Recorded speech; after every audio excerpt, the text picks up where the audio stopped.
ओम गुरवे नमः।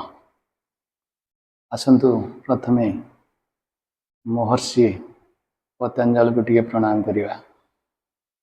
योगेन चित्तस्य पदेन वाचां मलं शरीरस्य च वैद्यकेन यपोकरोतं प्रवरं मुनिना पतंजलि प्राञ्जलिरनोतस्मि।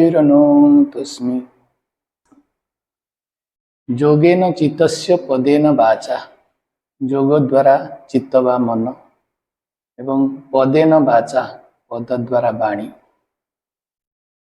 ओ मल शरीरस्य सच वैद्यकेन असुस्थ शरीर को वैद्य द्वारा सुस्थ करिवारे सक्षम होइथिबा हे महर्षि पतंजलि आमे तुमको प्रणाम करुछु।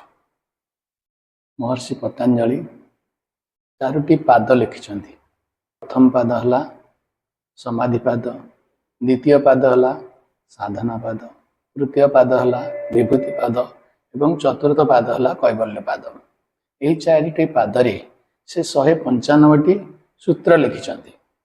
प्रथम पादरे 51टी सूत्र, द्वितीय पादरे 55टी सूत्र, तृतीय पादरे 55टी सूत्र एवं चतुर्थ पादरे 34टी सूत्र, मोट 195टी सूत्र लिखिछन्ति।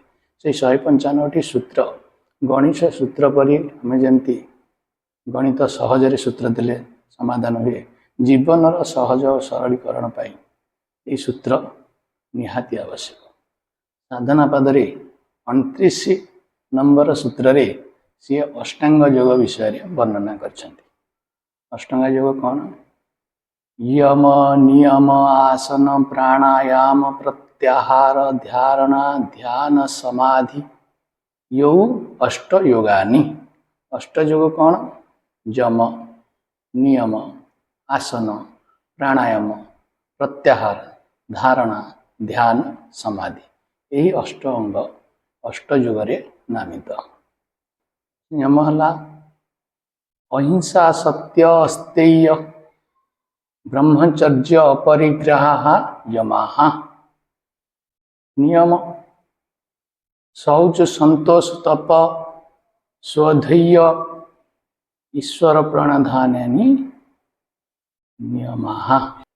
यही 2-5 अंग अच्छी एवं तापर आसला तृतीय अंग हला आसन, चतुर्थ हला प्राणायाम, पंचम हला प्रत्याहार, षष्ठ हला धारणा, सप्तम हला ध्यान एवं अष्टम रे समाधि।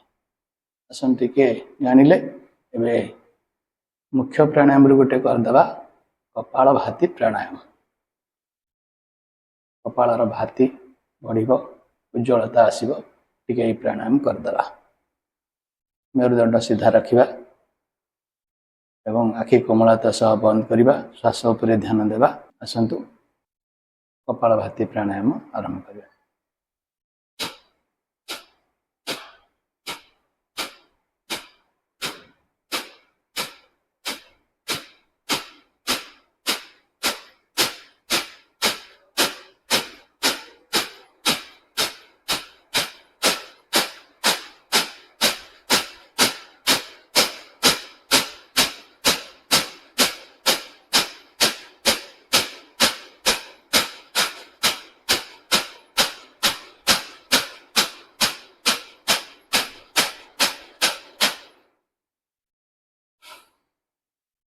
यहीपरि आम 5-15 मिनट करवा एवं श्वास उपरे ध्यान देवा। ओम।